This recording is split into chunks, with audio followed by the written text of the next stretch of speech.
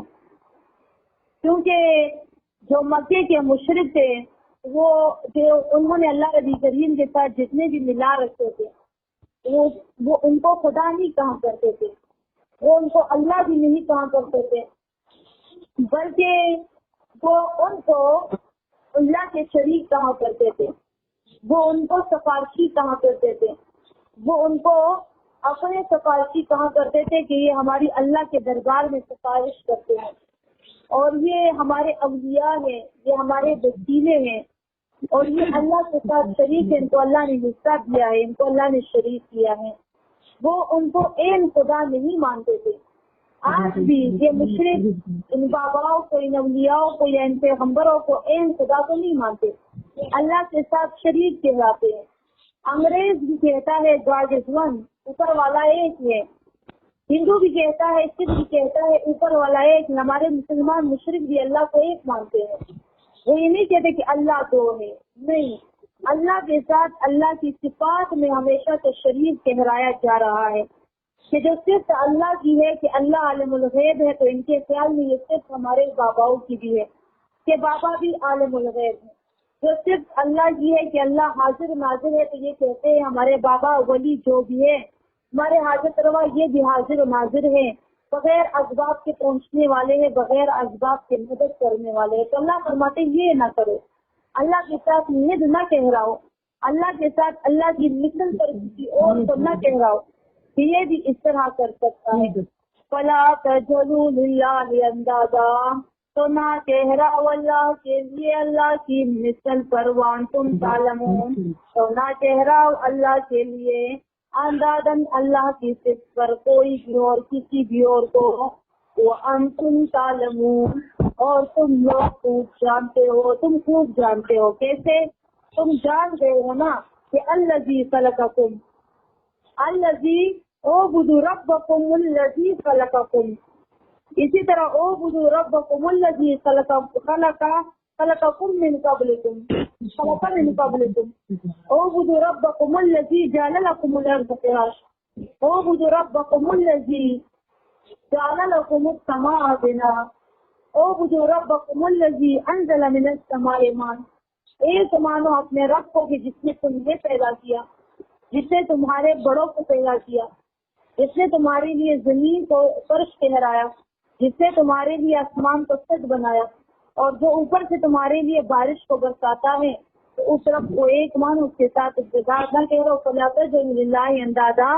یہ ان دلائل پر ثمرہ تفریق کیا گیا، ثمرہ یعنی نتیجہ اس کا اخذ کیا گیا کہ یہ دلائل کس لیے بیان ہوئے، یہ اس لیے بیان ہوئے کہ اللہ کے ساتھ اللہ کی طرح کسی اور کو شریک نہ ٹھہراؤ، اللہ کی طرح صفات کسی اور کو نہ دو، وَلَهُ الْمَثَلُ الْأَعْلَىٰ، اللہ کے لیے اونچی اونچی صفات ہے، اللہ کی صفت کسی اور کو نہ دو، کسی اور کی صفت اللہ کو نہ دو۔ یا ایھا الناس اعبدوا ربکم الذی، یا ایھا الناس، اے لوگوں، اعبدوا ربکم الذی، ایک رب کی عبادت کرو، ایک مانو ربکم الذی، اپنے رب کو، الذی وہ ذات، خلقکم جس نے پیدا کیا تم لوگوں کو، والذین من قبلکم اور ان لوگوں کو پیدا کیا، من قبلکم جو تم لوگوں سے پہلے تھے، لعلکم تتقون تاکہ تم ڈرو اللہ سے، الذی وہ ذات، جعل لکم الارض فراشا جس نے ٹھہرائی تم لوگوں کے لیے زمین فرش، والسماء بناء اور آسمان چھت، وانزل من السماء ماء اور برساتا ہے اوپر سے مان بارش، فاخرج به من الثمرات تو نکالتا ہے اس بارش پر، من الثمرات رزق لکم میووں میں سے رزق تم لوگوں کے لیے، فلا تجعلوا للہ اندادا تو نہ ٹھہراؤ اللہ کے ساتھ اندادا شریک، مختصر معنی شریک، وانتم تعلمون اور تم لوگ خوب جانتے ہو۔ آئیے